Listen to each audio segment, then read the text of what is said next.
হাই friends, মই লোহিত। মই YouTube channel nature and গাৰ্ডেনিঙলৈ আপোনালোকক স্বাগতম জনাইছোঁ। চাইছে এইটো ডেণ্ড্ৰবিয়াম আসামিকা হয়। ইয়াৰ পাত নাই, সৰি গৈছে। ইয়াৰ পাত সৰিলেও একো নহয়, এইটো হ'ব বা নেক্সট ইয়েৰ ফুল ফুলিব। অহা বছৰ ফুল ফুলিব ইয়াৰ পৰা, বেগৰ পৰা বহুত ধুনীয়া ফুলটো। ৰেয়াৰ ভেৰাইটি বুলিও ক'ব পাৰি। আমাৰ ইয়াতে খুব কম পোৱা যায়। মই এঠাইৰ পৰা কিনিছোঁ এইটো। দেখুৱাইছোঁ আপোনাক কেনেকৈ এইটো মই ইয়াক ৰুম চাওক। মই এতিয়া ইয়াত ৰাখিছোঁ। প্ৰথম দেখুৱাইছোঁ মই আপোনাক এই পট আপোনালোকে কেনেকৈ কি কৰিব। প্ৰথম হৈছে আপোনালোকৰ পট চিলেকশ্যন। চাওক এইবিলাক এনেকৈ, যিহেতু এইটো নৰ্মেল এটা পট আছিলে, মই সেইবিলাক পূৰা ফুটা কৰিছোঁ, হল কৰি দিছোঁ ইমান। চাওক গোটেইটো হল কৰিছোঁ ধুনীয়াকৈ। 10 mm ৰ'দেদি কৰিছোঁ মই, ৰ'দ গৰম কৰি। যদি আপোনালোকে এনেকৈ কৰিব বিচাৰে কৰিব পাৰে। আৰু যদি আপোনালোকৰ মাটিৰ পট আছে, মাটিৰ পট হ'লে আপোনালোকে অৰ্কিড পট ল'ব। যিবিলাক মাটিৰ অৰ্কিড পট পায় সেইবিলাক ল'ব। আজি মই বহুত দিন পিছত ভিডিঅ' বনালোঁ। ইমান দিন বনাব পৰা নাছিলোঁ, সময় পোৱা নাছিলোঁ। তাৰ কাৰণে ক্ষমা কৰিব। আজি আপোনালোক দেখুৱাই আছোঁ কেনেকৈ ৰিপৰ্টিং কৰিব লাগে। প্ৰথম মই ইয়াত দিছোঁ এইবিলাক ইটৰ টুকুৰা।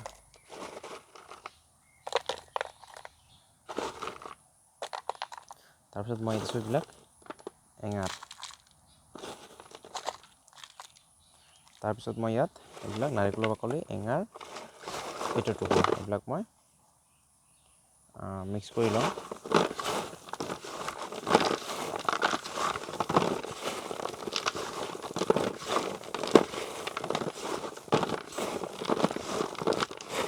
মিক্স কৰি লৈ এইবিলাক মই টাবত এনেকৈ দিওঁ।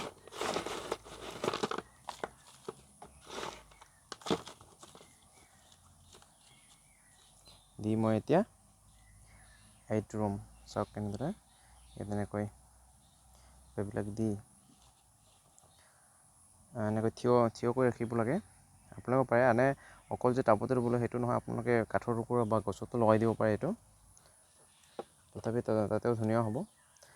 টাবত ল'লেও হয়, কিন্তু টাবত অকণমান ভালকৈ ধ্যান ৰাখিব লাগে।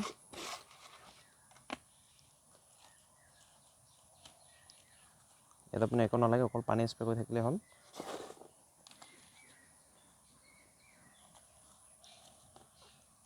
আৰু পাৰিলে আপোনাৰ মাজে মাজে আপোনালোকে NPK 19-19-19 বা NPK 25-10-15 তেনেকৈ দিব পাৰে। বা আপোনালোকে NPK 20-20-20 1 লিটাৰ পানীত 1 চামুচ আপুনি কি কৰি ওলাই আপুনি দিব পাৰে। বা সেইবিলাক যদি নাই, আপুনি অকল কিহে কৰিব পাৰে, পানী স্প্ৰে কৰি বা আপুনি ইয়াত গুৰিত দিব পাৰে। বা এনেকুৱা এই যিবিলাক কি থাকে, বাকেট থাকে, বাকেটত আমি পানী ইমান দি তাত আপুনি অকণমান থ'ব পাৰে।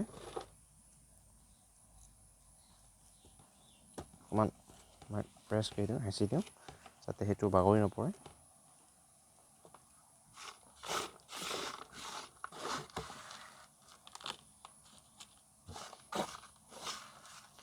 কিছুমানে ইয়াত কক'পিট দিয়ে, কিন্তু একচুৱেলি কক'পিট দিব নালাগে। কক'পিট দিলে ইয়াৰ গুৰিটো গেলি যাব বেছি পানী পালে। বা মাটিটো দিবই নোৱাৰি কেতিয়াও, মাটি গোবৰ সেইবিলাক দিব নোৱাৰি। আপোনালোকে অকল বাকী আপুনি এইবিলাক নাপালে গছৰ ছাল বা তেনেকুৱা পাইন গছৰ ছাল, আম গছৰ ছাল সেইবিলাক আপুনি দিব পাৰে। শুকান ছাল, কিন্তু ৰ'দত শুকাই ল'ব, তাৰপিছত সেই দি দিব। নাৰিকলৰ বাকলি হ'ব আপুনি, হ'লেও আপুনি কেঁচা নাৰিকলৰ বাকলি নিদিব, শুকান কি দিব গছৰ ছাল। এইবিলাক হৈছে মছ। সেই মছবিলাকো মই অকণমান ইয়াত দিম চাইডে। মছে সকলো সময়তে মইশ্চাৰ কণ্টেইন কৰি ৰাখিব।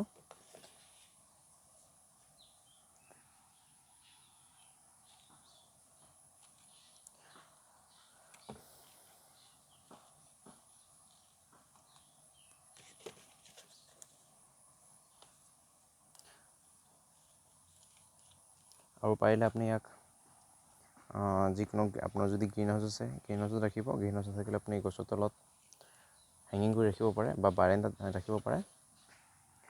আৰু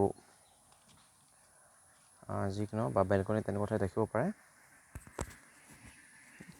ৰাখিলে হ'ল যিকোনো ঠাইত, খালি আপোনালোকে যাতে ছানলাইট বেছিকৈ নাপায় সেইটো আপুনি ধ্যান দিব লাগিব। ঠাণ্ডা দিনত আপুনি ফুল চানেলত ৰাখিব পাৰে, সেইটো একো অসুবিধা নহয়। বা ভালহে হয় ঠাণ্ডা দিনত ফুল চাণ্ডাত ৰাখিলে। কিন্তু গৰম দিনত আপুনি ৰ'দত ৰাখিব নালাগে, ছাঁ ঠাইত ৰাখিব লাগে। এনেকৈ গুড়িত পানী দিব।